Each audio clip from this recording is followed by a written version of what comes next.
What's up, guys? Pensential 8505 here. So, the new Lionel catalog has come out. And today, what we're going to do is I am going to be talking through what I really like about the catalog. And we're not going to go through the entire catalog, as so many other people have done that already. And the catalog has been out for a while, so you guys probably have been able to take a look at it for yourselves already. I'm just going to be talking about my personal highlights in this catalog and what I like. And yeah, so there's that. And also at the end of the video, I'm just going to briefly talk about my plans for videos for this year. And yeah, so without further ado, let's get right into it.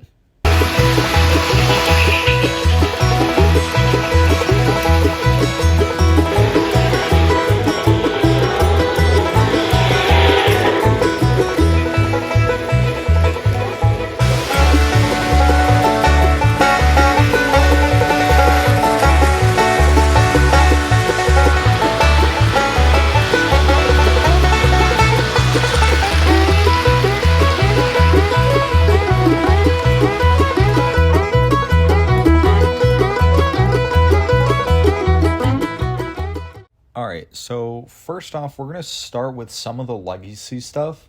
Now, I will say, I do not have the money to afford legacy trains right now, nor do I really have the track to accommodate most of them, so I won't be buying any legacy stuff. But first off, we're going to start with the Berkshires. And since it's going to be the 20th anniversary of the Polar Express, they're of course bringing back the Berkshires. And I would have to say my favorite of the Berkshires is going to be the Nickel Plate 777. Now, yes, it does have a fictional paint scheme, but I think it looks really sharp, and I think the engine looks pretty good with it. Next, I want to talk about the Royal Blue set. Overall, I think they did a really good job with this set. My only problem with it, though, is that it's not one entire set, or a set and add-on 2-pack. Yes, I do like how they did the paint job for the engine, the cars, and I do really like this new semi-vestibule design. But I think it would kind of make more sense if it was as sold as one set or sold as a set in a 2-pack. But that's just me. But yeah, I think I like this set. Just wish they sold it a little bit differently. The final thing I want to talk about in the Legacy Steam section is this new Hiawatha set. I really like that they brought back the Hiawatha with the aluminum passenger cars. I think it's a really cool set. Of course, I can't afford one, but if I could, I would totally buy the Hiawatha set. It is so cool. And I like that they did different versions of it. They did 2 Milwaukee Road versions. I also really like that Lionel Lines version that they did. And I like that they did some fictional stuff too. I think they look really sharp. Now, of course, I can't buy them because I don't have the money for them. But overall, I think they're really cool. Next up is the diesel section, and I want to start off with the GP9s. I like that they're doing these new GP9s. I really like the Minneapolis and St. Louis version that they did. It kind of reminds me of the number 2348 GP9 made between 58 and 59. I think it looks really cool. And I really like that they're adding these new booster units for some of them.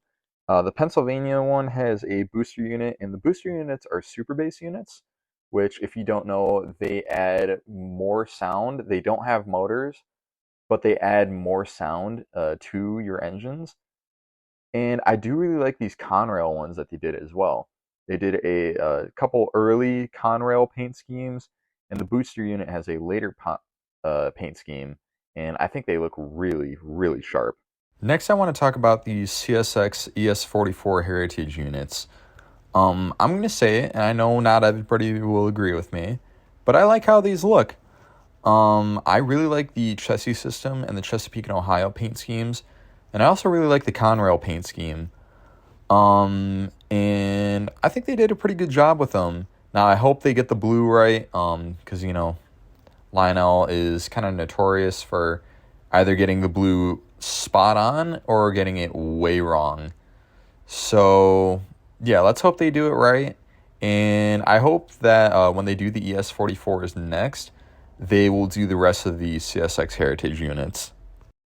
Next, I want to talk about this GM E6 AAA set and B unit.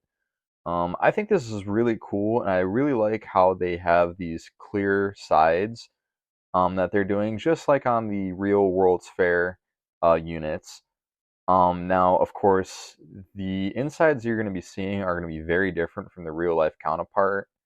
Instead of seeing prime movers and whatnot, you're going to be seeing Lionel can motors and whatnot. But I still think for the concept, it is really good, and I really like it. If I had the money, I would totally buy this. I think it's really cool. I personally think that it's really cool that they're bringing back the U-28Cs. Um, I like that they do two different road numbers per road name, and I think this is really cool. And I would like the variety of road names we got. My three favorites, of course, are the Pennsylvania, the Penn Central, and the Conrail units. Now, I do think it would be really cool if, in with the second road number that they do for each road name, they make that a super base unit instead of a power unit. Um, because I think it would be really cool to see two of these together and have just the sound of having your regular engine and your super base unit together. I think that would be really cool. Next, I really think this AEC Glow in the Dark set is really cool. I like how it's inspired by the post-war AEC stuff. And I really think it's cool that they made this all glow in the dark. This set also features a Freight Sounds boxcar that not only has freight sounds, but it also plays Geiger counter sounds, which I think is really clever. And I like that they did a booster unit for this set. I think this is really cool overall. And the price tag, I think, isn't too bad for the set itself. But I do think that the price tag at $500 for the super base unit is a little high. But other than that, I think this is really cool. And if I had the money, I would totally buy this set. Next is the Illinois Central City of Miami set. And I really like this set. I think the paint scheme, especially on the locomotive, looks really sharp. And like I was saying earlier, I think the Royal Blue set should have done something like the Illinois Central set, where they have the engine and four cars as a set, and then have add-on cars. Um, but yeah. Anyway, I really think this set looks awesome, and I really can't wait to see how these look. Skipping ahead a little bit, I think it's really cool that they're bringing back the Hotbox reefers. Now, when they originally did the Hotbox reefers, they did them as semi-scale reefers instead of these full-scale reefers. But I think these are really cool, and I wish I could get one. But I think the $300 price tag is a bit high, especially for me. But yeah, these are really cool, and I like that they're doing different road names for these. Skipping ahead a little more, we have the PS2 covered hoppers, and I do actually own a PS2 covered hopper from an older run. I have the Union Pacific one, and looking at the renderings on the catalog, it looks like they switched up the hatch pattern a little bit. The outer sets of hatches look like they're more towards the end of the car than the older run. But yeah, I think these are pretty good. And I like that they're offering pre-weathered versions of these. I especially like how they did the Conrail patch job, and I really like how rough they made the Southern Pacific hoppers look. I really think it would be cool if they did more pre-weathered cars. But yeah, I think these are pretty cool. Next, we're going to go into the Lion Chief section, and I'm going to spend a little more time in this section than in the Legacy section, as this is kind of more stuff in my price range. And first off, we're going to take a look at these Berkshires, and I really like how they did these ones. I really like this Louisville and Nashville version. I think it's really sharp. And yeah, I think these are pretty cool. Now, I do think that the price tag is a little high.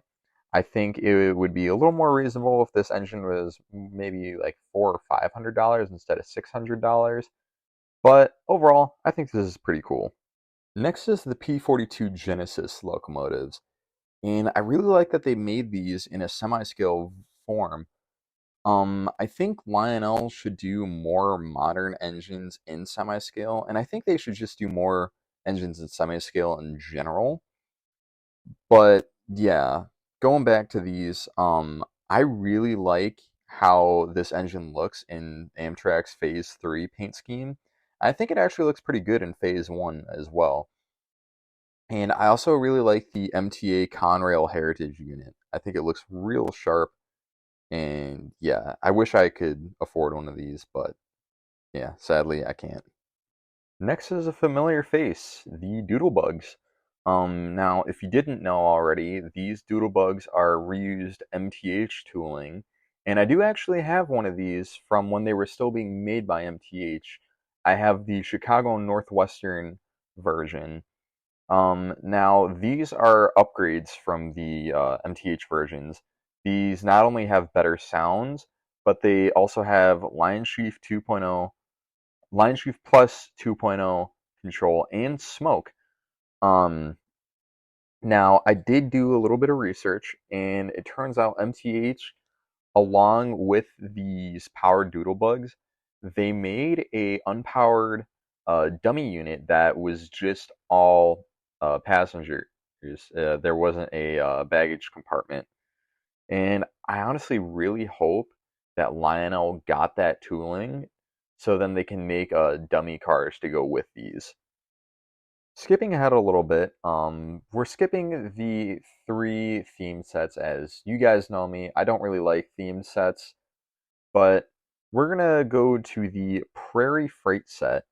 And as you can see, we have the glorious return of the Pennsylvania Prairie casting from the post-war era. And we have some cars to go with it that this kind of resembles a old school uh, starter set. And if you look closely, they actually made the trucks look like the old post-war diecast trucks, which I think is a really good touch. And yeah, I honestly think it'd be kind of cool for Lionel to do more sets kind of like this. They're not themed sets, but they look nice and they kind of embrace Lionel's tradition a little bit. And of course, on the next two pages, we got some old castings coming back. Of course, we have the 262 Prairies coming back and some pretty nice paint schemes. The Santa Fe is pretty nice, pretty basic, but not too bad. The Pennsylvania, I feel like, is going to sell really well, as, I mean, this casting is based off a Pennsylvania locomotive. And they have this U.S. Army paint scheme that I think is pretty good. And I think it looks pretty good. And on the other page, we have the 242s. This is a uh, casting being brought back. This casting has been around for a long time. Um, of course, being changed over the years and whatnot. And I do actually have a few of these ones. Actually, the train from my first train set actually uses this casting, of course, with a different tender style. But yeah, I like that I like the paint schemes that they did. The Lionel Lions, I like that, and I like that they're bringing back a old number, the 242. The Burlington one looks real nice. I like that they added the little red roof. And then they have this New York Central pacemaker scheme, which I think looks awesome. And I'm actually going to pre-order this engine. Yes, I am buying a new engine from the catalog. I'm going to pre-order this pacemaker engine because I think it's awesome. I love the pacemaker paint scheme. and I kind of want an engine to match with my pacemaker freight cars. So that's why I am going to be buying this engine. Next are the semi-scale diesels, and I think these are pretty good. So we have first the FTs. We have a Pennsylvania, Union Pacific, and Lionel Lines version. And we also have some non-powered ones to go with previous sets, which I think is a good concept. Though I think it might have been a little bit better if they advertised them with the set when those sets came out, rather than in the next catalog. Um, but other than that, I think they did pretty good with the FTs. Then we have the ET44s, which I think are also pretty good. I like that they're a kind of a semi-scale modern diesel. And the CSX and BNSF I think are pretty good. And the U.S. Army's one is alright. I'm not the biggest fan of how that one looks, but I think it looks okay. Next we have the traditional rolling stock, and I think they did a pretty good job for these cars. I like the variety. I like the Union Pacific boxcar a lot. And if you want another gondola, there's a Western Pacific gondola there. And the tank car looks nice, though my one problem with it is that they still kept the little supports on there for the variants that use that little platform on top, which I think having those there without the platform looks kind of weird. But other than that, I think it looks okay. The Susquehanna boxcar is nice. I like that they got the ship with Susie Q on there. The Blue Coal Hopper, it's pretty good. I like that they made a semi-scale version of the Blue Coal Hoppers, because before, from what I've seen, they only did them in full-scale versions. And the Lackawanna gondola is pretty good. And I like the little red canisters. They make for a nice contrast against the black gondola. Continuing with the traditional rolling stock, we have some modern freight cars. And we have 3 freight cars that are covered in graffiti.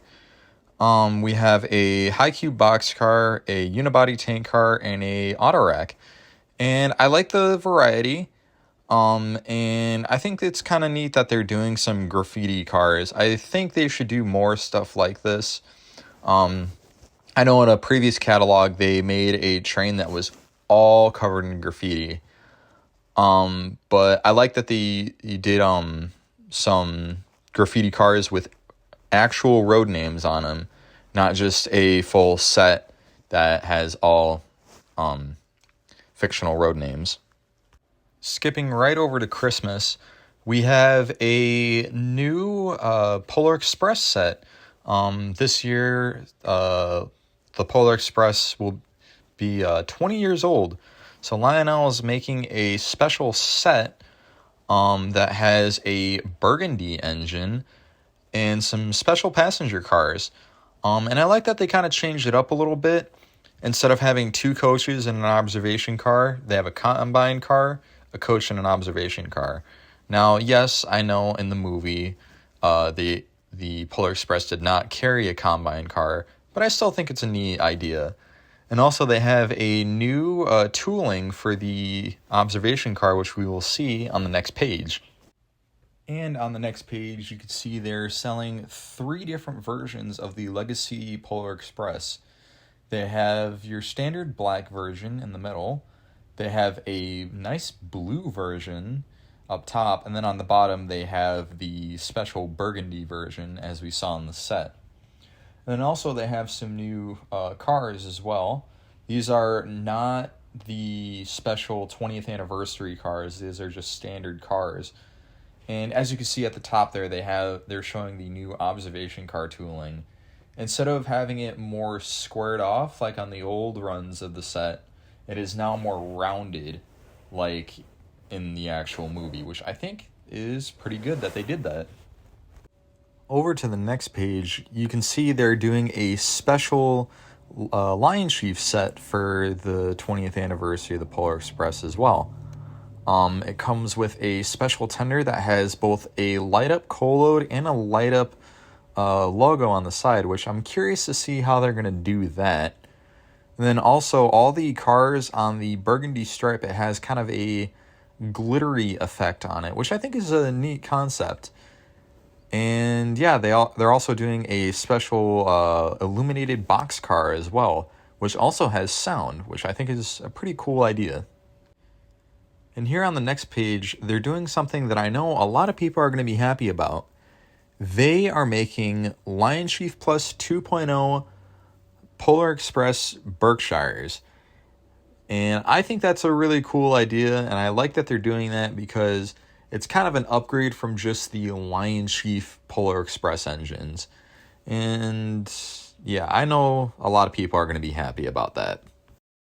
Here, I think it's a really cool idea that they're deciding to repurpose the Mickey Mouse handcar tooling that they made last year for their new Mickey Mouse handcars.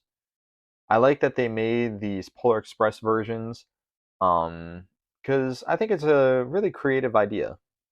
The last thing I'm going to be covering in the catalog today is the Sleigh Bell Limited set. I think it's really cool that they're making the Sleigh Bell Limited in a semi-scale form to kind of go along with the full-scale Sleigh Bell Limited set that they did last year. And I like that they're using the old 027 streamlined passenger cars. I personally think these cars are great. I have 3 sets of the 027 streamlined cars. I have an original, um, I have an original post-war set. I have a set of Santa Fe passenger cars that I think are from the 90s. And then I also have a set of the New York Central cars from the early 2000s. Now, I do have one problem with this set, and that is with the add-on 2-pack. That's $200 for 2 cars. And I think that for that price, I think it's just way too much. I think it would be more reasonable if they price it at like $100, maybe even $120. Because these are very bare bones cars. They don't really have any interiors. They just have silhouettes in the windows, and they are lighted. But I think for $200 for the 2-pack, I think it's just too much. But other than that, I like how these cars look. And that's that for the 2024 Volume 1 catalog. I think Lionel did a really good job with this catalog. I like the variety and stuff that they have. And I honestly can't wait to see what they do for the Volume 2 catalog. Um, this catalog is going to be kind of big for me as I will be pre-ordering something from this catalog. It'll be my first time pre-ordering anything from a Lionel catalog, and like I said earlier, that's going to be the New York Central Pacemaker Lion Chief engine. So when I get that, I will do a video on it. So make sure to stay tuned for that.